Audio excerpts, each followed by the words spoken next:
Bienvenue à tous, c'est Info Soir. Voici les titres de ce vendredi. Des précipitations, des vents forts et des houles qui ont obligé les pêcheurs à rester à quai. Des pêcheurs qui n'ont d'autre choix que de prendre leur mal en patience. À chaque fois que le vent du large se lève, il leur devient impossible de prendre la mer. Exemple au port d'Agadir. Elle constitue plus de 90% du tissu économique marocain. Les PME et TPE, pour leur permettre de contribuer au décollage économique du pays, plusieurs mesures ont été prises ces derniers mois. Un bilan des actions menées a été présenté aujourd'hui. Nous parlerons également de cet accident tragique à Casablanca. Le corps de Fatima El-Bessi a été retrouvé dans un souterrain menant à la gare. L'autopsie a conclu à une noyade, une mort tragique qui soulève de nombreuses interrogations. Notre équipe a mené l'enquête. Souvent considérée comme la plus belle voix féminine d'Afrique du Nord, Souaïd Massi est en tournée au Maroc, accompagnée de ses deux amis de cœur et de scène. L'artiste algérienne a retrouvé son public marocain hier soir au Zénith de Rabat. Madame, Monsieur, bonsoir. Plusieurs régions ont été touchées par d'importantes averses ces dernières 48 heures, des précipitations, des vents forts et des houles qui ont obligé les pêcheurs à rester à quai, des pêcheurs qui n'ont d'autre choix que de prendre leur mal en patience. À chaque fois que le vent du large se lève, il leur devient impossible de prendre la mer. Reportage à Agadir de Houssine Ouzig, le récit et de Mehdi Soufiane. Les bateaux de pêche sont à l'arrêt au port d'Agadir, et cela en raison de la détérioration des conditions météorologiques et de la hauteur des vagues. Mais les professionnels pointent du doigt le risque d'encombrement du port en raison du nombre important d'embarcations de pêche artisanale devant rester à quai, plus de 700 au total. Les bateaux sont endommagés à cause des collisions dues à l'encombrement. Pourtant, il y a d'autres infrastructures portuaires dans la ville d'Agadir. Cette problématique refait surface chaque fois que les bateaux doivent rester à quai. Cela fait peser un risque élevé sur les bateaux de pêche, car il n'y a pas de distance de sécurité entre les embarcations. La houle et les courants maritimes causent des collisions. Les bateaux de pêche côtière et de pêche artisanale devront rester à l'arrêt jusqu'à demain en raison des conditions climatiques actuelles dans la région d'Agadir. Le nouveau modèle économique vers lequel le Maroc veut s'orienter atteste sans conteste que les PME et TPE, les petites et moyennes entreprises et très petites entreprises, doivent être reconnues comme la catégorie d'acteurs économiques la plus dynamique en matière de création et de richesse d'emploi pour permettre à ces entreprises qui constituent plus de 90% du tissu économique marocain de contribuer activement au décollage économique. Plusieurs mesures ont été prises ces derniers mois. Un bilan des plans d'action a été présenté aujourd'hui lors de cette réunion interministérielle présidée par le chef du gouvernement. Reportage Brima Mellel, le récit et de Rizla Taibi. Autour du chef de gouvernement, plusieurs membres de son cabinet. Ils ont été conviés à cette réunion pour faire le point sur les dernières décisions prises afin d'accompagner le développement et la compétitivité des PME-TPE, comme l'exonération de certains impôts et les facilités de financement. Ces entreprises ont un rôle important dans l'économie nationale. Nous sommes conscients des difficultés qui les entravent au niveau de la législation et des financements. Les PME-TPE au Maroc représentent 90% des entreprises et 55% des emplois. Le nouveau projet de loi de finances prévoit quelques mesures pour les aider à améliorer leur force de recrutement. Nous évaluons le rendement des PME-TPE au cours de l'année passée et c'est à la lumière de ce bilan que nous fixons de nouveaux objectifs. À la fin de la réunion, il a été décidé d'organiser un rendez-vous interministériel annuel pour fixer des stratégies en harmonie avec les changements que connaît le secteur. Après avoir été au cœur des discussions du pacte de Marrakech, la gestion de la crise migratoire a également dominé les débats de la conférence internationale Atlantique Dialogue à Marrakech. Toujours, plusieurs dirigeants politiques et responsables de ce think tank du Sud et du Nord se sont penchés sur cette question qui domine l'actualité. Reportage Khalid Njdi, le récit et de Rachid Hallaoui. S'attaquer aux origines plutôt qu'aux conséquences de la crise migratoire. C'est ce qui ressort des échanges entre dirigeants et experts venus du Sud et du Nord. Selon eux, la croissance des inégalités dans le monde et les problématiques structurelles de développement en Afrique sont les causes profondes de la migration. Les pays de départ sont des pays qui ont des difficultés de financement. Donc, que les pays de destination puisse aider avec une sorte de plan Marshall pour créer des infrastructures, pour créer des industries, former les gens pour qu'ils aient du travail là où ils sont. Les débats ont également porté sur les limites de l'approche sécuritaire pour gérer les flux migratoires. Les intervenants ont appelé à une approche humaine de la migration, citant un exemple le modèle d'intégration mis en place par le Maroc il y a 5 ans. Le Maroc a adopté une stratégie nationale pour la question de la migration, et lors de laquelle nous avons pu régulariser plus de 50 000 migrants pour leur donner un statut, un cadre légal et formel qui permet de protéger justement, de leur donner un cadre de protection pour faire valoir leurs droits. Le Maroc est l'exemple, le modèle qu'il faut suivre. Le Maroc et l'Espagne, évidemment, parce que c'est les deux pays qui ont souffert pendant les dernières décennies des crises et des situations très sérieuses de demande immédiate d'action. La question migratoire continue d'occuper une place importante dans l'agenda politique des décideurs. En début de semaine, le pacte mondial sur les migrations sûres, régulières et ordonnées a été adopté à Marrakech par quelques 150 pays. Nous ouvrons la page internationale avec le bilan de l'attentat de Strasbourg qui s'élève désormais à 4 morts. Une 4e personne est décédée ce vendredi à la suite de ses blessures. C'est ce qu'a indiqué le parquet de Paris. Il s'agit d'un journaliste italien. La victime était dans un état critique depuis mardi soir et au lendemain de la fin de la traque de Chérif Shekat, principal suspect de l'attentat de Strasbourg, Emmanuel Macron devait se rendre en début de soirée sur le marché de Noël de la capitale alsacienne. L'enquête, elle, se poursuit pour déterminer d'éventuelles complicité. 7 personnes de l'entourage du tireur présumé ont été placées en garde à vue. Un accord sur un cessez-le-feu dans la ville portuaire de Hodeïda sur la côte ouest du Yémen a été trouvé en Suède. L'annonce a été faite par le secrétaire général des Nations Unies, Antonio Guterres.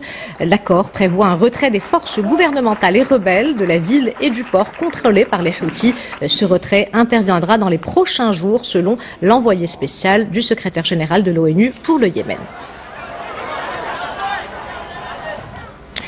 Retour à l'actualité nationale et arrêtons-nous à présent sur cet accident tragique. Vendredi dernier, une grand-mère, Fatema El-Bessi, a déposé sa petite fille à l'école avant de se diriger vers la gare de l'Oasis à Casablanca pour prendre le train pour Marrakech. Sa famille, sans nouvelles d'elle, a alerté les autorités qui ont retrouvé le corps de la femme dans un souterrain menant à la gare. L'autopsie a conclu à une noyade, une mort tragique qui soulève de nombreuses interrogations. Les développements dans ce reportage de Jalila Ben Ften. Le récit est de Mehdi Soufiane. Une semaine après le drame, Houda est toujours sous le choc. Sa tante Fatema a perdu la vie ici, dans ce passage souterrain menant à la gare ferroviaire de l'Oasis. Il était 8 h du matin, vendredi dernier, lorsque Fatema, âgée de 76 ans, est morte noyée dans ce passage, submergée par une eau d'une profondeur de 4 mètres. Elle est venue en pressant le pas. Il y avait 3 passages. Elle a choisi de traverser ce passage-là et elle est tombée dans l'eau. Elle ne sait pas nager. Elle s'est noyée et a perdu la vie.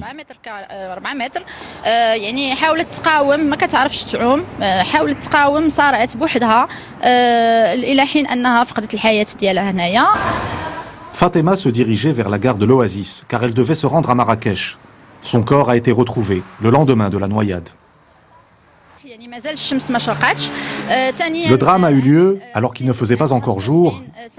Il y a aussi le facteur de l'âge. Elle avait 76 ans et ne pouvait pas résister. Enfin, il n'y a aucun panneau appelant à la précaution, ni barrière bloquant le passage. Notre équipe a tenté d'obtenir plus d'explications auprès des autorités communales de l'arrondissement du Ma'arif qui n'ont pas souhaité répondre à nos questions.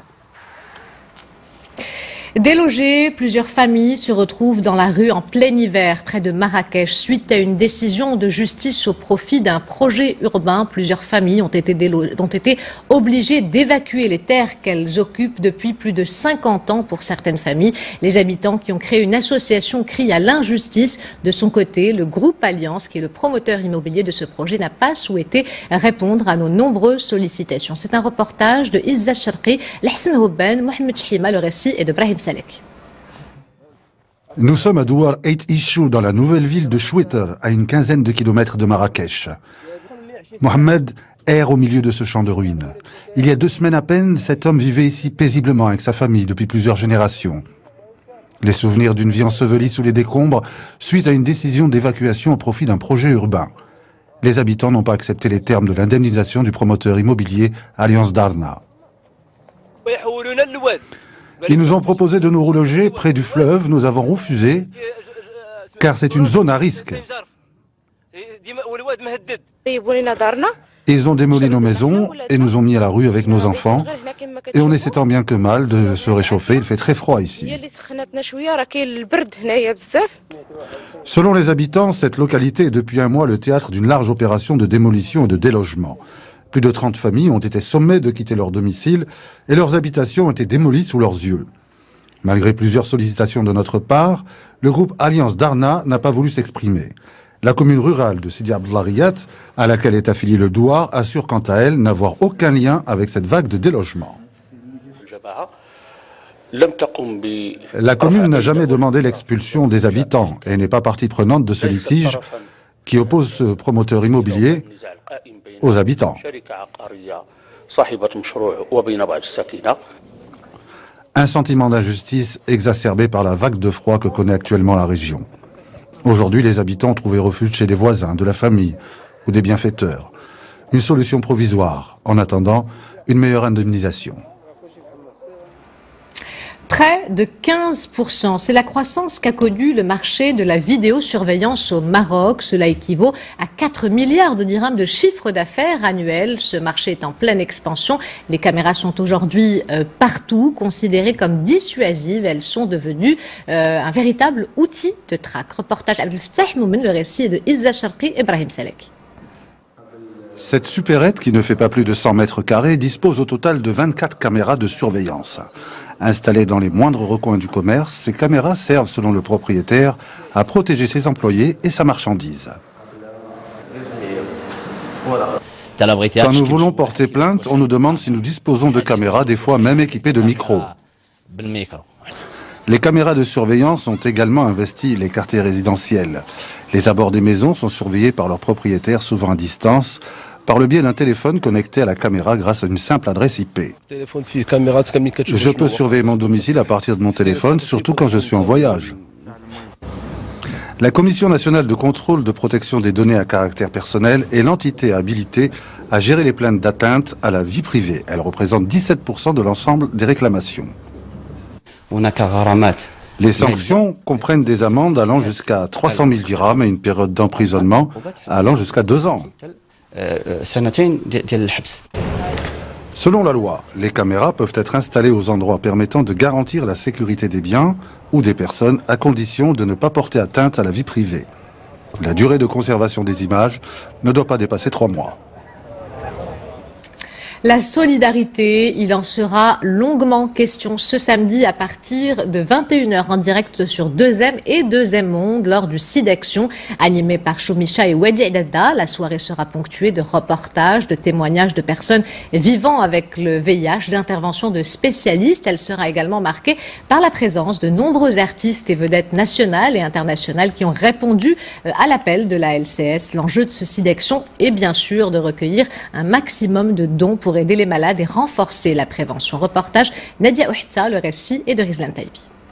Le plateau 1200 ressemble à une véritable fourmilière. Cadreurs, régisseurs, ingénieurs de son et décorateurs sont à l'œuvre. À J-1, c'est le branle-bas de combat. Chaque corps de métier peaufine le travail entamé depuis plus d'une semaine. La réussite de ce programme de 3 heures en direct est tributaire d'une bonne préparation. Sur le plateau, la couleur rouge est omniprésente pour symboliser la lutte contre le sida. Pour les artistes, c'est l'heure des balances. Une pléiade de chanteurs marocains est au programme pour la 7e soirée SIDAction.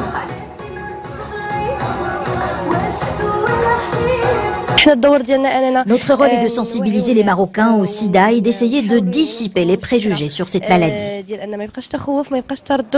Dernier réglage aussi au centre d'appel où vos télécommunications seront acheminées afin de collecter des fonds qui serviront à soutenir des programmes de recherche pour la lutte contre le sida et la prise en charge des personnes atteintes par ce virus. Souvent considérée comme la plus belle voix féminine d'Afrique du Nord, Souad Messi est en tournée au Maroc, accompagnée de ses deux amis de cœur et de scène, le percussionniste Rabah Khalfa et le guitariste Mehdi Dalil. Elle a retrouvé son public marocain hier soir au Zénith de Rabat avant de se produire ce soir au Rialto de Casablanca et le 15 décembre au Palais des Congrès de Marrakech. L'auteur de Mskellid a le don de créer une scène à la fois intimiste et festive en mêlant des styles aussi variés que le folk rock, le shabi et la musique arabo-andalouse. Ce sont des images de Miloudi Zindine commentées par Samira Chtouani. Elle chante en arabe, français, anglais ou encore en berbère, employant souvent plusieurs langues dans le même titre. Chanteuse et musicienne de talent, Souad Messi mêle des styles aussi variés que le folk rock, le shabi, la musique arabo-andalouse, à des textes très personnels, empreints de poésie et gonflés de nostalgie. La double disque d'or et multititrée internationale tourne depuis 2016 en trio avec le percussionniste Rabah Khalfa et le guitariste Mehdi Dalil. Les paroles de mes chansons évoquent des histoires de vécu, personnelles ou autres.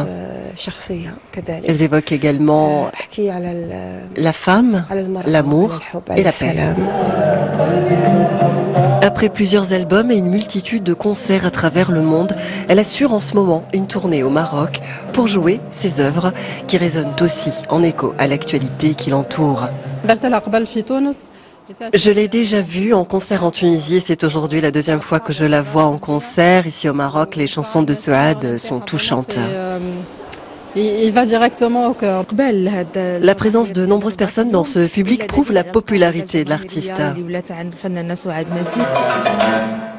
Souad Messi, qui est allé de succès en succès, ne s'est jamais laissé emporter par les tourbillons de médiatisation excessive. En revanche, l'artiste a trouvé le rythme qui lui va le mieux pour faire cheminer ses influences et les partager avec son public, qui le lui rend bien. Il me reste à vous rappeler l'une des principales informations de ce journal. Plusieurs régions ont été touchées par d'importantes averses ces dernières 48 heures. Des précipitations, des vents forts et des houles qui ont obligé les pêcheurs à rester à quai. À Agadir, nous l'avons vu, les pêcheurs n'avaient d'autre choix que de prendre leur mal en patience. À chaque fois que le vent du large se lève, il leur devient impossible de prendre la mer.